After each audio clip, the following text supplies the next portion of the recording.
அஜித் குமார் அவர்கள் ஒரு சாதாரண ஒரு எளிய குடும்பத்தைச் சேர்ந்த ஒரு இளைஞர். அந்த சாதாரண குடும்பத்துக்கு நடந்த அந்த கொடுமைக்கு சிஎம் அவர்கள் சாரி சொன்னாங்க, தப்பு இல்லை. இப்ப அதோட சேர்த்து இதையும் கொஞ்சம் பண்ணிருங்க சிஎம் சார்.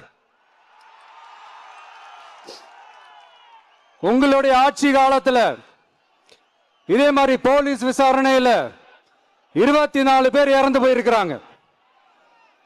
அந்த 24 பேரோட குடும்பத்துக்கும் நீங்க சாரி சொன்னீங்களா? தயவு செஞ்சு சாரி சொல்லிருங்க.